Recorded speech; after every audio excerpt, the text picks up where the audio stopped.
Is your backpacking gear just way too heavy and you don't want to spend a lot of money for lighter gear? Well, let's lighten up your pack on the cheap.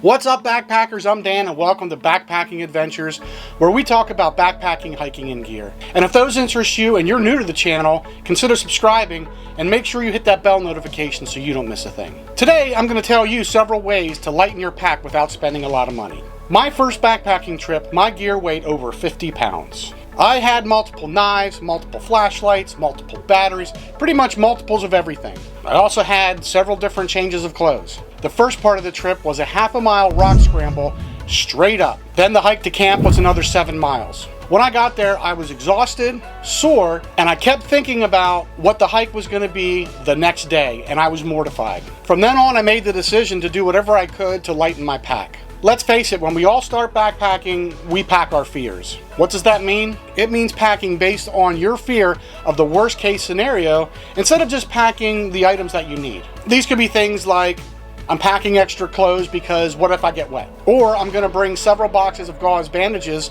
in case I get a large cut. So don't choose items based on your fears. Now, you want to be safe, but don't go overboard. So what can you do to lighten your pack? First, and the most obvious, is just take less stuff. There are two main categories of gears: things you need and things you want. The things you need are things like food, water, and shelter. The things you want are something like a Bluetooth speaker. So keep that in mind when packing your gear. Second, buying your first set of gear. If you were lucky enough to see this video before you went out and bought all your gear, make sure you take into account weight of the item you're going to purchase. Do your research on the lightest options for your budget. Just try to get the lightest from the start. Third is clothes. Clothes can be one of your heaviest items. If you're going backpacking for several days, you may be thinking, oh, I need a change of clothes for every single day.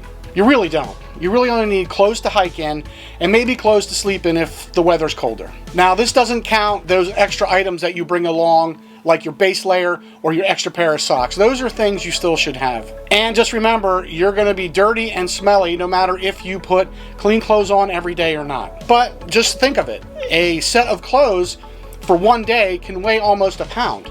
So if you're going for 3 days, that's 3 pounds. Fourth is your cook kit. What is your cook kit like?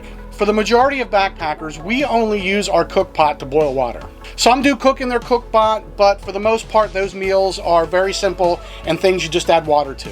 So if you went out and bought a mess kit that has a pot, a pan, a cup, and other items, and you take that whole set, you're probably going to be carrying items that you don't even use. Just stick with the one cook pot because that's all you really need. The exception to this, of course, would be is if you're actually going to be cooking a several course meal out on the trail. In that case, you're going to need your pots and pans. But for 99% of us backpackers, we just boil water. Fifth tip is your first aid kit. One thing I see time and time again is people bringing these large first aid kits. When you're on the trail, the main issues you're going to deal with are blisters, maybe some bug bites, mainly mosquitoes, and probably a couple small scrapes and scratches. But you may think you need one of those big, massive survival first aid kits that have hundreds of bandages, gauze, scissors, and everything like that. But you don't need that. These type of first aid kits can weigh a half to 1 pound. And a large majority of everything in there you'll never use. Just take a couple Band-Aids, a small tube of an antibiotic ointment, some liquid tape or duct tape to help fix those blisters,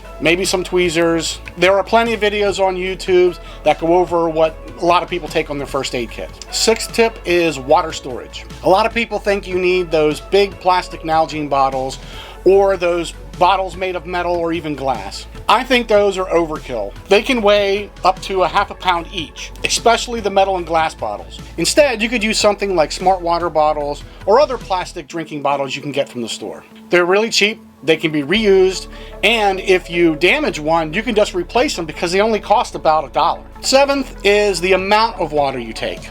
In addition to how you carry water, you need to pay attention to how much water you're carrying with you. Remember, water can be the single heaviest thing you carry. 1 liter of water weighs 2.2 pounds. So the more water you have, the quicker that weight's going to add up. Some think you need to carry all the water for a particular trip.